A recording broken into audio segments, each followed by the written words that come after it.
Everybody. You may receive a notification just now about this being recorded, so just be aware of that as well.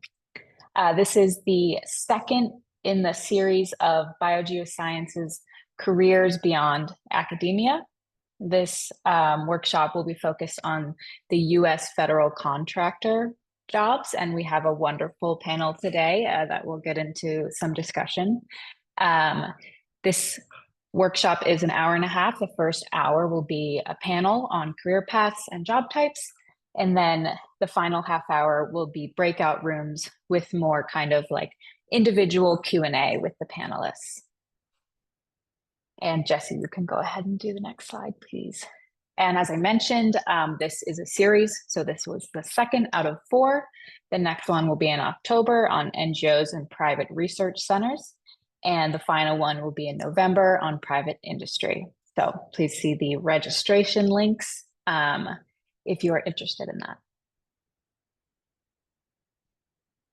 All right, so we're going to start with introductions. I'll start with myself, and then our panelists will go. So my name is Stephanie Pennington. I'm an earth scientist at Pacific Northwest National Lab. A little bit about my background. I started as a post-bachelor research associate at PNNL and then transitioned into a staff after 2 years. And that was about 6 years ago. So early career and in the national lab space. And for our panelists, if you don't mind introducing yourself, a little bit about who you are and how you got to where you are now, just briefly. And our icebreaker that we've been doing for this series is, what is your favorite piece of science trivia? So whoever would like to go first. Sure. Hi, everybody. My name is Dr. Marangeli Fuentes. I am a hurricane expert. I have a PhD in atmospheric sciences with a concentration in tropical cyclones. I was born and raised in Puerto Rico. And it was Hurricane Hugo in 1989 who woke up the spark into going into the STEM world and earth sciences and becoming, an atmospheric scientist. I have a bachelor's degrees from University of Puerto Rico in theoretical physics, and then moved 20 years ago exact to the Washington, D.C. area to pursue my PhD. And I've been working for NASA Goddard as a federal contractor. Started as an intern, and I've been with them for more years than I can count. And for the science trivia, I always ask people which weather phenomena is caused by rapidly expanding air. You can think of many. A lot of people answer hurricanes, a lot of people answer tornadoes, and in reality, it's actually thunder. All right. Very cool. Thank you. I actually did my undergrad in atmospheric science, so I very much understand that background.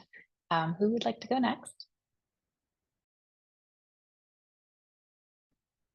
I can go ahead next. Hi, everyone. My name is Avni Malhotra. I'm a staff scientist at the Pacific Northwest National Lab. I do research on various aspects of the global carbon cycle, often focusing on carbon-rich soils in places such as wetlands, peatlands, permafrost, and some high-latitude ecosystems. My favorite trivia I learned a long time ago when I first started working in northern ecosystems in Churchill, Manitoba. There were just these beautiful lichens everywhere. And I grew up in the tropics. I really couldn't comprehend these systems, and I became fascinated by lichens. And I wondered, if we could somehow eat lichens because they looked so different from each other, all the different species. And I learned that actually there were these indigenous practices where folks would eat lichens that have been pre-digested, say from like a reindeer stomach or something like that, because humans can't actually digest lichens. So there was this like pre-digested reindeer stomach lichen that was actually being consumed. So sort of a long trivia, but I always remember that. All right, so I'm at the Pacific Northwest National Lab, as I said before this, kind of to go over my career trajectory. Before this, I was a group leader at the University of Switzerland University of Zurich in Switzerland for 2 years, where I had my own group with a few students and was teaching a little bit. So that was an interesting, more academic position, but it wasn't permanent. So it's nice to be in this more permanent position. Before that, I did 2 postdocs, a PhD, a master's, and a bachelor's, all kind of focusing on either biology or biogeochemistry. And I think that was it for the questions for now. So I'll let the next person go. All right, I'll go ahead. So my name is Yaga Richter, and I'm an atmospheric scientist. And I got interested in this work during my last year of undergraduate because I was required to do a research project. And I worked on turbulence data from British Airways flights. And a lot of the turbulence is caused by gravity waves that are generated by storms, by convection. So I went into grad school to study gravity waves, and I got my PhD from University of Washington. And most of my career after that, I spent at NCAR, building parametrizations of gravity waves, building the climate model that uses those parametrizations. So I've been a scientist at NCAR for 20 years. And then last October, I took on a new leadership role, and I lead the Earth System Predictability Across Timescales initiative. So I do more science coordination. I'm writing a roadmap for NCAR and the community on future directions of this work. So a little bit different from doing daily science, but quite exciting. And the piece of trivia I have for you: in which layer of the atmosphere does the majority of UV radiation get absorbed and scattered by the ozone layer? And the answer would be the stratosphere. All right, I look forward to answering questions. Very, very great. Thanks everybody for your intros and your great trivia. A lot of people had a varying range of kind of starts to their career, and especially I mentioned having a project as an undergrad, I can relate to that. So I had to do a senior thesis for my undergrad, and I was kind of matched up based on my interests with somebody at PNNL. And that's kind of what got me into the rest of my career, something as simple as that. So the first question is, how does somebody get their foot in the door in your sector? So in the government contracting space, or at your specific institution, and kind of what are the minimum qualifications to be competitive? I can go ahead and start. So I think there's 3 ways people get a foot in the door with us. So one is, as a graduate student, we have visiting graduate student programs. And those are a great way to start making connections on your research, because often we remember those folks and we encourage them to apply for postdocs with us and then to stay. The second one would be to start as a postdoctoral fellow. So we have advanced study program. Those are very competitive postdoctoral positions, but we also have some associated with grants. And some of our postdocs stay. Many want to stay. We can't keep everybody, but a significant number of the people who work at our organization were postdocs. And I would say a third way is for people who don't want to get a PhD or don't want necessarily be leading science. There's the track of being an associate scientist. So you are part of a team, but you have a lead scientist that you work with, and you more do analysis and plots, maybe building diagnostics, etc. But you're not necessarily required to write first author papers. You contribute to other people's work. And it's a great track to be on if you don't necessarily want to be leading all the work all the time. I can follow that because I think my answer is kind of similar. Essentially, there are ways to get your foot in the door at every career stage that you're at, essentially, I think, because So I'll speak not just for PNNL, but also for national labs in general, because PNNL is one of the many national labs that we have in the US. These are all Department of Energy national labs that have various different funding streams, but DOE, Department of Energy, is one of the main kind of funder. So there are a variety of different opportunities. So you can be a graduate or a undergraduate intern for a short amount of time, or you can apply for a postmaster's or post-bachelor's position that might be a longer one. Many, or maybe all, I'd have to check on that, but many of the national labs have these postdoc fellowships that are also great to get your foot in the door. So essentially there are opportunities at every stage, and a lot of them are, I feel, are quite undersubscribed, particularly the graduate fellowships and the undergraduate internships. So talk to people, check the job boards. Each national lab has its own job board, so you kind of have to go and check regularly on those. And so those are all great ways to get your foot in the door. All right. As for us here at NASA, we provide services to NASA.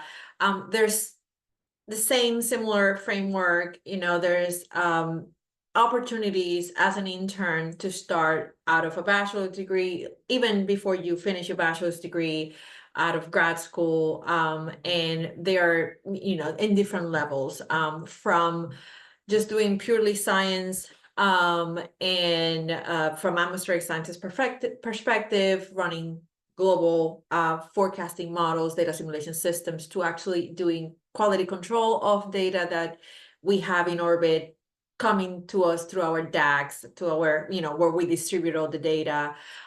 We also have communications and outreach, where if you want to focus on communicating science, then there's plenty of opportunities in actually different languages to do internships like that. And the way we provide interns to NASA, there's two ways. NASA has their own, through the federal government world, their own system called NASA Pathways, and the job board comes up always around November, December of every year. They hire between 300 to 400 interns on a yearly basis just for Goddard alone. But each center has their own pathways system. They're all sometimes even called differently. However, through pathways, you have a summer internship. What happens most of the time is the project that you're working on ends up being something that our customers at NASA, the civil servants, go out to get funding for, either from core funding from NASA headquarters, through other ROSA's proposal writing. And so that puts you put the foot in the door to show your capabilities. You were able to have some product that ended up bringing some funding. And a lot of the times, these customers come to the contracting world to say, I have this project that it just got funded. I had this intern, and I would love to give that intern an opportunity. One thing to note about NASA Goddard is that the majority of the employees within the center are federal contractors. The workforce is the biggest one.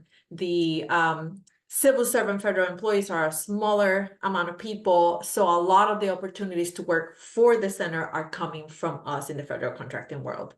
And when they get some sort of funding, they put it in one of our contracts that we manage, and then we do the hiring and bring the person on board.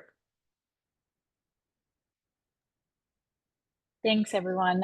We've got a couple follow-up questions in the chat that I just want to say out loud in case you all have extra thoughts as well. But there are some questions about opportunities, specifically postdoc opportunities, and what citizenship requirements look like. And yeah, go ahead. Yep. All right. So when it comes to federal contracting, it depends on the project where the citizenship is required. If you're dealing with more of a higher clearance work, then you have to be a U.S. citizen to conduct that work. There are some contracts that we manage that the contract per se requires either U.S. citizenship or legal permanent residency. there are other projects and other contracts that don't have that requirement, and we have, you know, the company, the contractor company will then support visas if it's necessary, which is a very long process, to be honest with you. It could take a long time to get one of those to work for NASA, but it is done. I have plenty of employees that are foreign nationals and perform work at Goddard. So For the national labs, I'll add that majority of the opportunities out of the ones that I listed do not require you to be a US citizen. I think the only one that comes to mind with that restriction is the graduate fellowship. But I'm going to try to compile some links and post them in the chat so that folks can check out those specifics themselves. Yeah, and I would say the same for NCAR. I know none of our programs require to be citizens. I know there is or permanent residents, and many people have F1 visas and OPTs. I see another question in the chat about remote internship opportunities. I don't believe we do that. No, because it's part of the experience is actually meeting your cohort, being with your cohort and bonding with them, and also having the opportunity to meet multiple scientists in the remote environment is not very conducive to that. So I believe our internships only during COVID, we had some of our programs run remotely, but it was not usually actually then the summer after we brought those folks out because they were not getting the experience that really they were hoping for. And I can say it's similar for NASA Goddard. The internships for remote are very, very, very limited, just because the interns are missing the experience of interacting with many other experts in their field and losing that opportunity to learn more. I see a question about the NASA Pathways page. What I meant to say when it is later in the year is for the summer internship, that is the longest call that they like the larger number of students they bring in. That call is probably for the fall. So they do multiple calls for the NASA Pathway program. So, but you always get a bigger opportunity for the summertime. So that's usually sometime at the end of the year, unless they change it. I didn't know that they changed it for once a year, but so far it's been multiple calls. I'll just add that I think PNNL is slightly unique across the national labs, that we do have a fully hybrid workplace. So there are many employees that are fully remote. There are some that do have half. So there are various different models. And so that opportunity does exist, particularly if you are, say, a data scientist and don't have to be in the lab. So yeah, that is a possibility at PNNL at least. Yeah, I would say it's the same at NCAR, just not for the internship. So once you get a job, then for hybrid is typically an option for most positions, unless you're building instruments on site, in which case you need to be on site. And some groups require you to be in a few days a week. Some positions can be fully remote. The majority of our staff is hybrid and come into the office some days, but not all of the days. Great, thanks everybody. And I'll speak for myself as well. So I started as in person, and then I just this year transferred to remote. But it is like a process, but it's absolutely possible, at least at PNNL. And it definitely, as Avni said, depends on what you're doing for work. So our next question is going to be, what is your day-to-day like as a federal contractor and as your in your position? Obviously, it's a very common question, but as many of you said, there are a lot of different things you can do within the federal contracting space, and that can change over time as well. So I'm also curious to hear if you started out doing something and switched and how that kind of changed. I can start with that answer. So I started as out of my PhD. So I did my PhD thesis working as an intern at NASA. So a lot of my thesis was developed within the center with experts and a lot of, great, advice and teaching. And I transitioned to work on quality control for several of our data coming from different instruments in orbit. And then After that, I went into a position that was fully atmospheric sciences in my expertise, which was hurricane research. And so I worked for the Global Modeling and Simulation Office within NASA Goddard, and I ran their data simulation and forecast model experimental. We don't produce any weather-related forecasts for the general public. That's NOAA's world, but we do a lot of research regarding the physics within the model, the improvement of the forecast, the improvement of track for hurricanes, the improvement for intensity, rapid intensification, and I can go on and on. So a lot of the things that I did was test changes that other groups were making to the model and the data simulation system. So if they change a parameter within the math, if they change any input data, they wanted to, let's say NASA put in orbit a new satellite, like we recently put PACE in orbit. So there's a group that will create the data and will manipulate the data in a way that was beneficial for the forecast, and it will come to me to do a control and an experiment, run 2 model runs and show, is this improvement, is this new data beneficial when it comes to weather-related outcomes? I ran over 100 experiments in a span of 5 years. And then I went into the management track. So I started managing a group of people that was working for me. I went into another contract for hydrology and became a group manager, and from there became deputy program manager and then program manager for a $425 million contract, all providing services in the hydrology work at NASA Goddard.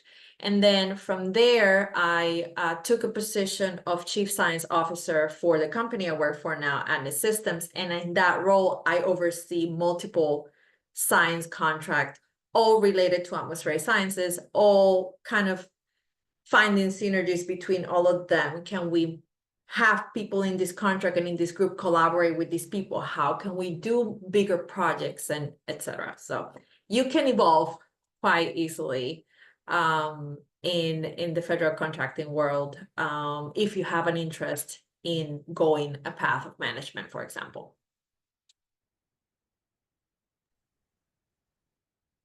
So I'll go ahead.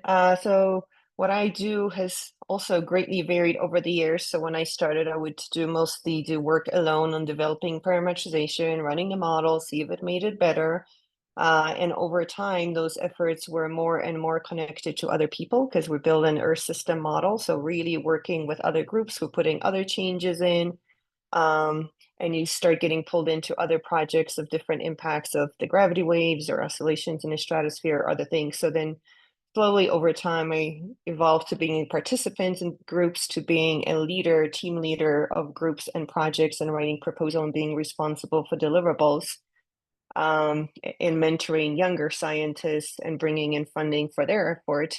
And in my current role, I do very little research, but I do similar role to Margarita just said, just a lot of connecting, a lot of the higher level vision, making connections between people that don't work with each other, connecting between different agencies, universities, etc. So really a varied scope of work.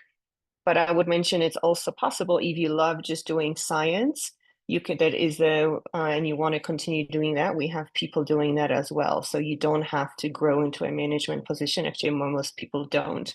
Most people just keep going, and even till their 70s, they're writing papers and do a lot of mentoring and working with other members of the organization. I can go with my day-to-day. So I only started 1.5 years ago or so. And I'm still, I think, reaching a point of equilibrium with my day-to-day, but I've been writing a lot of proposals. I don't have a lab field component explicitly right now in my role, so the science work that I do is mostly data analyses, writing, and kind of strategizing the science directions for our different projects, which is something that I really enjoy. So I think, a lot of the things that I'm doing are selected by me for things that I really enjoy. So the other thing that takes up a lot of time is project meetings. So a lot of the national labs projects are multi-institutional and kind of these very large projects. So some of the practical side of things requires that we meet often. So meetings. And I have a small component of mentoring so far, but it'll continue to ramp up, I think. You know, we're not like a university where we have access to a ton of students, but I have some students from my last position that I mentor, and then I'll continue to have some of these fellowships that I mentioned in the chat as well, and do some mentoring through that.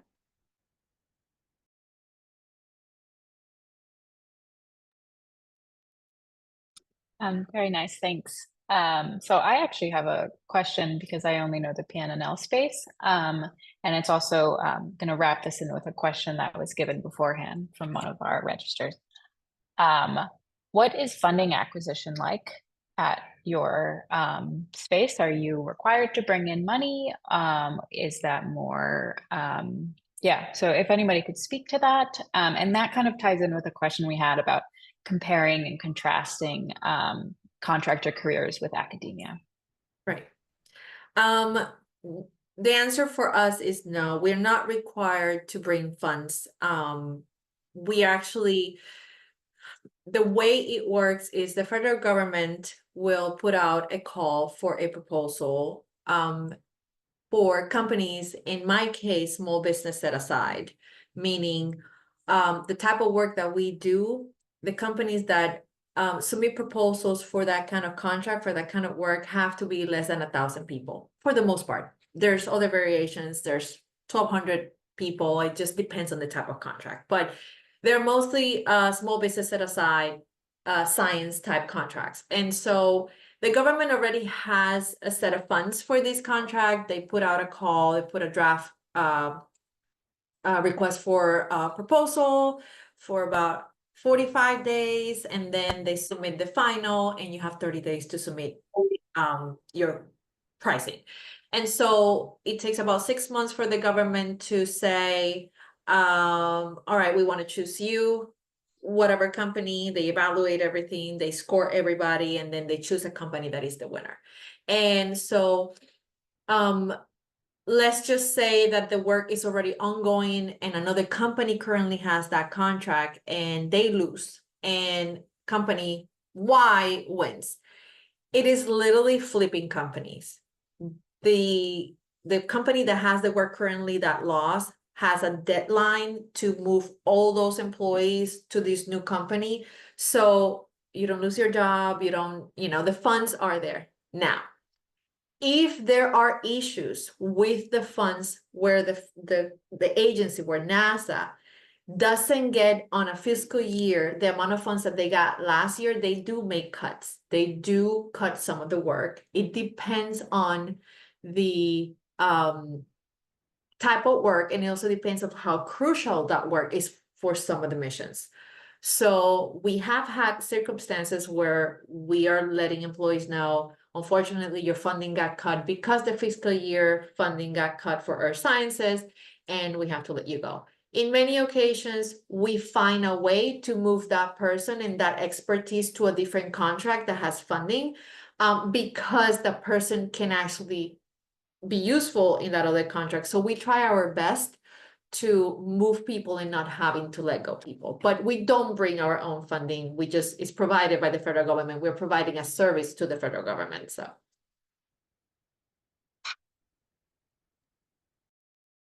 So at NCAR, the positions are a little varied. So more than half of NCAR funding comes from the National Science Foundation, but the rest comes from grants from various other agencies like NASA, NOAA, DOE, etc. So some of the people are fully on the NSF base funds, what we call them, and some of them are fully on the external grants, and some are a combination.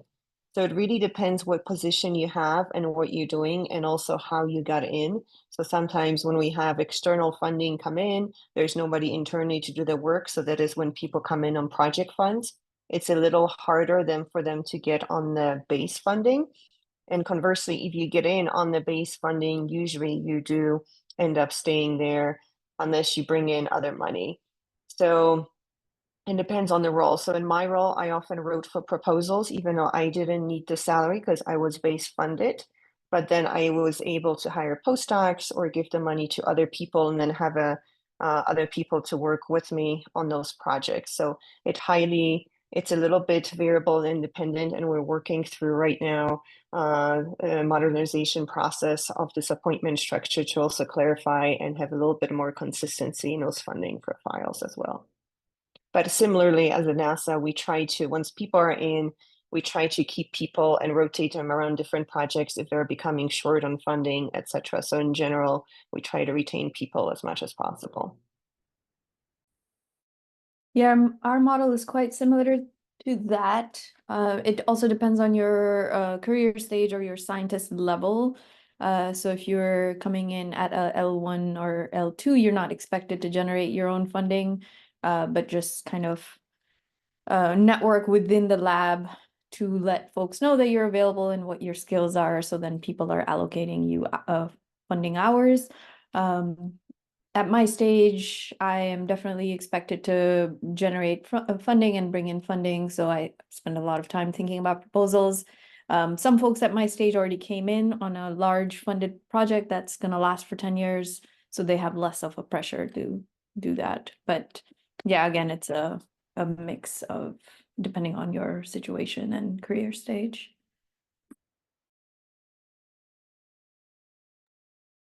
Nice, thanks everyone. I'm going to go kind of like back in time a little bit and talk a bit about networking and sort of advice. So one question is, if you could go back and give professional advice to your early career self, that could be at any stage, what would it be? And then I have a follow-up question that's a little bit more about now.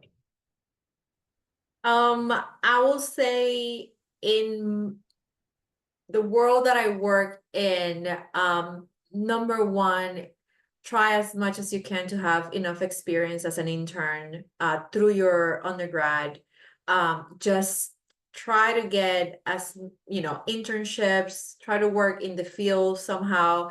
I've seen many resumes of people, I hired many people on a monthly basis. And we account even unpaid internships because it is experience no matter what. And so try to get as much experience as you can in your undergrad, in your graduate course. And secondly, when it comes to earth sciences, putting yourself out there, presenting your work in large conferences like AGU or like your AMS can be significant and have an impact.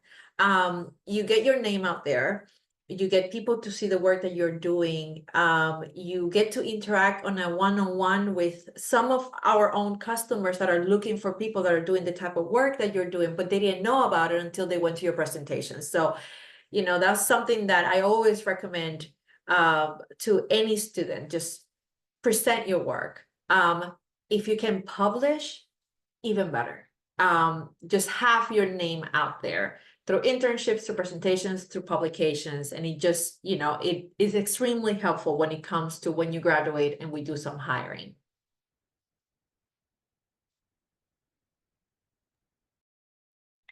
And I would agree with everything she said, and would just add, it would be really important to figure out what you really are passionate about and what you really like doing, and particularly whether you like to work alone or with a team of people, because science, I think, tremendously has changed in the last 20 years, and it is more working with others and working with teams is becoming more and more common, especially at the national labs, right? There's big teams like Avni mentions, and seldom you are in an office doing work by yourself, but often the impression I think from grad school is that that is the career of a scientist, but that absolutely doesn't have to be, right? So I think just figuring out where your skill sets are, if you like spending time talking to people and doing things that are not with the computer and not reading papers, there's space for that. So I think just figuring out what you're really passionate about and how you like to work will give you a lot of guidance, and then connecting with the people who are doing that work and realizing that you may be very different from the person down the hall from you.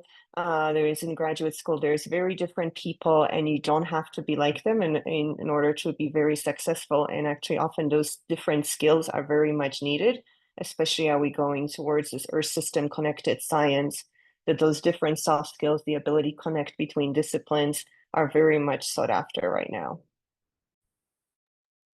Right before you go, Avni, I was just going to say this theme I'm hearing is networking and also understanding team building, working with people. Like those are all very important skills. So go ahead. Yeah, absolutely agree with that. The thing I'll add, I think my answer to what I would say to myself if I could go back, and I think this is mostly applicable for folks in the audience that are maybe in a PhD or postdoc and thinking about research track or academia track.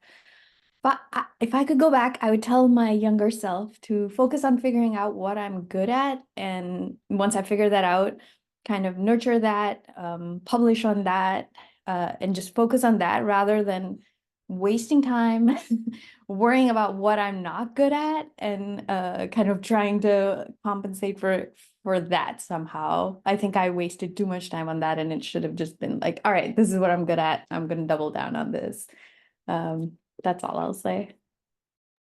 And I'll add to that it's sometimes there's a lag between getting credit for the things that you think you've done well. Like it takes a little time for people to start recognizing it. So if you publish a paper and things, it's literally sometimes only 5 years later, people catch on, and maybe even a decade. So like, don't be disappointed that you've done something great and there is no immediate reward. It's often, it just takes a long time for people to figure out who you are and what you really bring. So it can be a little bit disappointing that there isn't an instant reward for something you feel really passionate about.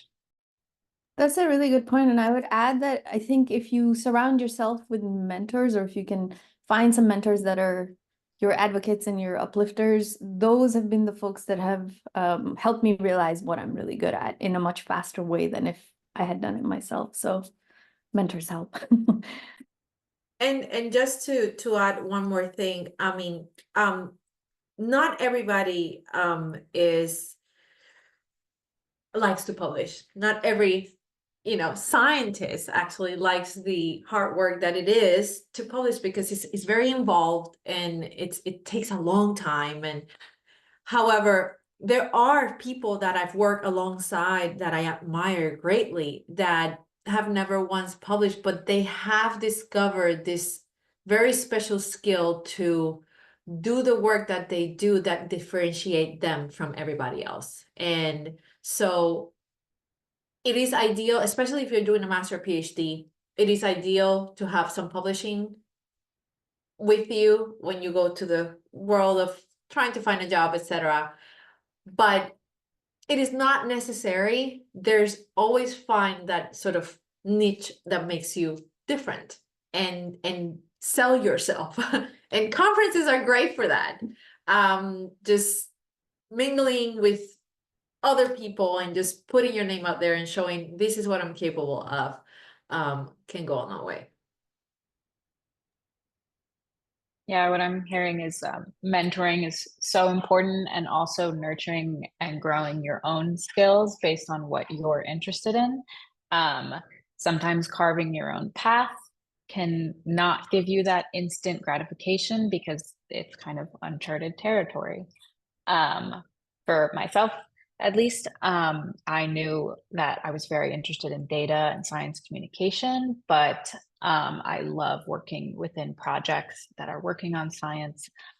So I knew I didn't want to be completely numbers, and it is sort of like a path I'm still working on kind of carving out, but it's about believing in yourself and believing that like showing people that this is an important thing. So like things like data management, which I'm very passionate about, are important things for many different projects. And that takes time. Or did you want to add something before we go on?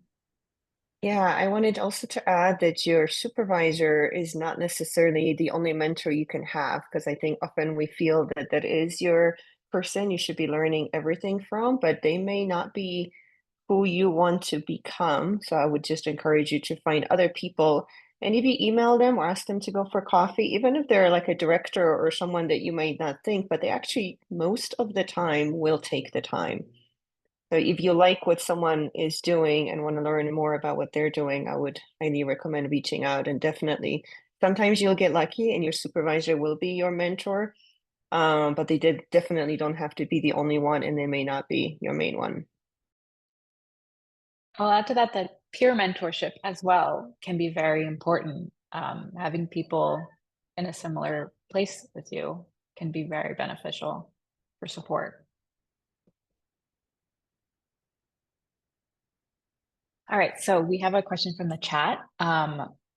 Why do you like your work? And what is the most fulfilling part? Oh, okay. I have a personal reason behind why I love what I do as a hurricane expert. And it is the fact that I was born and raised in an island that gets hit by hurricanes so often. I lived through multiple major hurricanes myself growing up there, and I've seen my family home just be in shambles fully in front of me. And so that brought in a personal reason for pursuing the career that I pursued. Now that I live far away from them, most of my family still live in Puerto Rico. Then there's another personal reason why I continue to, even in a management role, to take time of my day to look at the weather forecast, to do some forecasting myself on some of the tropical cyclones that are near there, just because I need to let my family know, per my expertise, you should protect yourself. You should do this, you should do that, etc. Hurricane Maria made a huge impact in my career in 2017. It was a Category 5 hurricane, 4 when it hit Puerto Rico, went to rapid intensification, and within 3 days, it just flattened the island. It is one of the worst experiences. You can ask any Puerto Rican living in the island, how do you feel? They have so much PTSD out of it because for them, it was life-changing. And so the fact that they had 5 days of weather forecast that pointed that hurricane, even though at the time they didn't know it was going to be a major hurricane, but they did know that a hurricane was going to hit them in 5 days. They took all the preparations they needed to take in order for them to cover themselves and protect themselves and just stay alive. And the fact that the research that I've done in collaboration with thousands of other meteorologists that work in the United States contributed to the fact that they took cover, that they protected themselves, is my main reason for doing what I do. When it comes to management, I kind of grew and fell in love into leading people. It's sort of, just being there for your team, just trying to make other people love their career as much as you love yours. Was a passion of mine back in 2018. And so I moved into the management role just because of it. Being other people's mentor is just, to me, just fulfilling, just seeing other people flourish is extremely fulfilling in my career. So that's why I do it.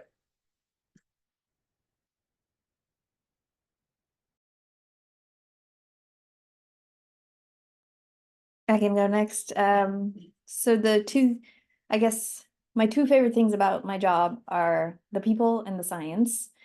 And to expand on that, I appreciate that we can work on these large, complex research problems that have societal relevance, and we can do it in large teams where there's really talented people thinking about every aspect of the system. I think it's harder to sometimes do that in a traditional kind of university academic setting where you have a lot of other demands on your time as well in terms of teaching and mentoring. So those are the things that I've enjoyed so far. It's, again, been only a year and a half. But yeah, science and people. I was always drawn to the society relevant science.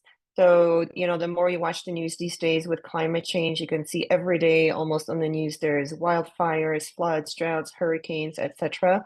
So that the research that we do is really helping to provide the information to society how to become a little bit more resilient. So I really love that around the job, that we are doing something useful with impact. I did actually have a hard time the few times I did work on parts of the Earth system that were more remote, like the upper atmosphere. There we know now that they're partly also important to space weather, etc. But I always liked the problems that you were more connected and they were directly impacting humans. And yeah, I do really love working with people. So a lot of my time goes to helping other people succeed and just connecting people and providing that communication skills between them. And I just personally enjoy that for no particular reason, other than I just like to be with people. So. Great. Yeah, thanks everybody. That was very inspiring answers. I think most people in our field have a personal connection to why they do what they do. Yeah, so thanks. Let's see. So just a time check. We have about 12 minutes before we transition into breakout rooms. So I've got 2 questions in the chat I'm hoping to get to. The first one is, kind of scroll up a little bit. It looks like 2 people have already answered, but it was a kind of a work-life balance question. What that looks like for your job. So if anybody could talk briefly about that. I had put my answer in the chat, but I can say it's day to day. It depends, you know, in a demanding job, when you're running, you're trying to do science at the same time you're running, you know, contracts that have 500, 600 people as employees. There's always a fire somewhere. There's always, you're trying to put something away. And so, it is really a day-to-day thing. Also, it comes seasonal, which is interesting. This past summer, I had a very relaxing summer, and I still think about it. And I'm like, how did that happen? I don't know. But now, today, I can tell you that I'm extremely busy for the next like 4 months. And so I'm trying to figure out how to do that balance in a very, very demanding period in my job. And so every day is just trying to figure it out. The added portion in my case is I have 2 young children that I'm a mom, and that is another job in itself. And so you're trying to sort of handle these 2 very demanding jobs every day, and they always come with surprises. So. Yeah, I would say the balance is always tricky. It's either sways one way or another. You're never completely balanced. So I have 2 kids. They're now 15 and 17. And actually, when they were younger, I worked part-time, which at NCAR is possible. You can just reduce your appointment, and obviously you need to make a plan for everything, but that helped me a lot to feel like I had enough time with my kids. So I didn't go back full-time till my younger one went to kindergarten, which is really a really lengthy time period to be part-time, but I don't think it really hurt my career. And actually, I would say the skills that I learned being a mother, you're basically constantly resolving conflict. And you're constantly dealing with creatures that are not very good at communicating and have a lot of tantrums. And those skills have really become crucial when I moved into management and dealing with people. So I think I remain much more calm on the conflict right now because of the time I took with the kids. And now that they're bigger, it's not such a big deal. Yeah, I am having right now the crazy month that there is very little time for the family, but it oscillates, right? So, and they're bigger and they're used to, they can drive themselves and they need to go to things. So there's definitely times when that balance is harder, but we just make sure to schedule time to go on family vacations and other activities, and you prioritize. When my kid has a tennis game, well, sometimes a meeting goes off a calendar, you go to the tennis game, right? So you can make those priorities, and sometimes that means you're working at 6 a.m. the next day, but so is life. So I think you can make whatever you want out of it, Right. and it's possible, but nobody will tell you that it's easy and it's never perfectly balanced.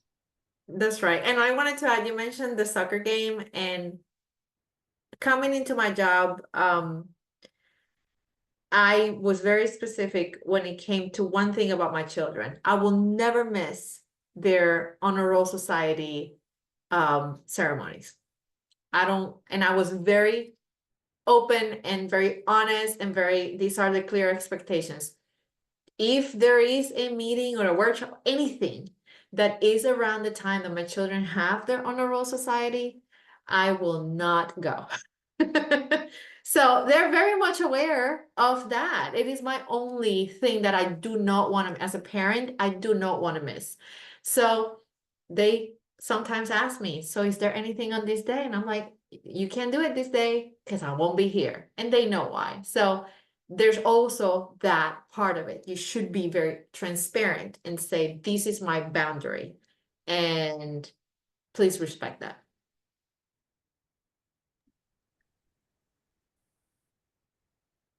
I appreciate learning from both of you. I'm definitely still working on this aspect, kind of fairly freshly out of the job market. There's still some PTSD from that, and then figuring out really what is my life balance, work-life balance. As you both said, there's a lot of kind of binge and purge, right? So there's not a balance every day, but overall, I think I can achieve some sort of balance. I'm trying to work on this advice that I got from a colleague that I really like, and she said that you're just going to get busier and busier, and so make the life that you want right now. And I think if some of you are earlier than me in your career, that's even a better time to make sure you carve out some of that time that you whatever your personal interest might be, carve it out now, because then later it'll be harder and harder to do it. But yeah. I'll stop there in the interest of time. All right, so we actually have 2 more questions. I'm gonna try to maybe combine them into one. The first one has 2 parts actually. The first part is about your transition from academia into your current position. I might kind of table that since that might be longer, and if you want to answer in the chat. The second one is why you chose this position over staying in academia or in industry jobs. And then the second one is not really related, but we're going to jump them together for the sake of time. How do national level politics impact your workplace? So why did you choose this position, and how does politics affect it? I chose going industry over academia because although my parents have been teachers for 30 years back in Puerto Rico, I do not have the patience to teach. And so in all honesty, and I just, while some parts of academia is just research, I just couldn't find myself to fit. And I actually started as an intern at NASA very early in my graduate studies. So I fell in love with the center. I fell in love with the agency. Actually, NASA is the #1 federal, like, best places to work in the federal government. NASA has been #1 for I don't know how long. It's like years after years after years, because it's very collegial. So because it's not air sciences at NASA is not operational like NOAA. It's just very, slow pace, and everybody is collaborating with each other, which I love to do. So I actually fell in love with that. So when I finished my PhD, I was like, yeah, I'm gonna stay here. And when it comes to the politics, I put it in the chat, but in the case of federal government agencies, politics play a huge role in how much money each one of those agencies receive. So depending on who is in the seat of the President of the United States, then or whoever, then it all flows down to how much money Earth Sciences receives across the different federal agencies. So it plays a huge role and a huge impact. So there's statistics about it. You can see, depending on who's been in power, how much money is and how much work we have on Earth Sciences at NASA, and then how little, not little, but how much it drops depending on who is in power. So. Yeah, and I would say yes, the money varies with the politics, but at the earlier stages of your career, you'll never really notice, right? So it's at the very high level, and those are the jobs of those directors to move around with that. And it also impacts the grants that go to the universities, right? So it's not only the agencies that get impacted, but it's only very late in your career you will actually really directly see those impacts. I applied actually for a couple of faculty jobs, and I went to an NSF workshop called Forward to Professorship. And I went with a friend, and after that workshop, she was in love with the career. And I said, I never want to do this. And it's because you're divided 3 ways into teaching, research, and then service to the university. Those are like the 3 pillars they explained to us with the position. And you are in charge of this group. You have people underneath you. You're expected to be an expert in your field. And I wanted a more collaborative environment where I work with people, not necessarily having this being the top of this vertical structure of students and postdocs underneath and being the person in a department for that reason. So I picked more, the environment was more group oriented, collaborative. I mean, it has some similar aspects, but in many ways different. Yeah, I agree on the kind of the work-life balance aspect of this, that decision. It also felt like I would be able to achieve better work-life balance with kind of a research focus only, whereas having 2 additional jobs on top of that with the same amount of time sounded a little bit hard. But yeah, it was a really hard decision. I thought a lot about teaching versus research because I like both of them quite a bit. And then I had done a lot of teaching in my last position, and ultimately I realized that I was spending way too much time preparing for research, or sorry, way too much time preparing for teaching. So my lectures, because you can just sink endless amounts of time, right? Becoming a better lecturer, and it's fun and it has faster returns than doing research. So it makes it more appealing as well. But then ultimately I decided, all right, let's focus on research for now, do 1 job rather than 3, and then I don't know, in another life or maybe another day, it can do more teaching as well.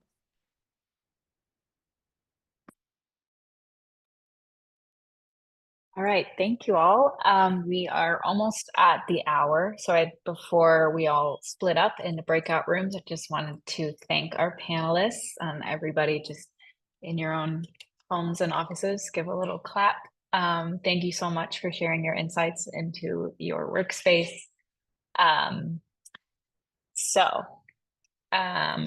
I believe now, I think Jesse will be opening breakout rooms, if that's correct. Yep, I'll be opening 3 Awesome. breakout rooms for the different agencies, and I'll just name it. So PNNL, NASA, and NSF NCAR.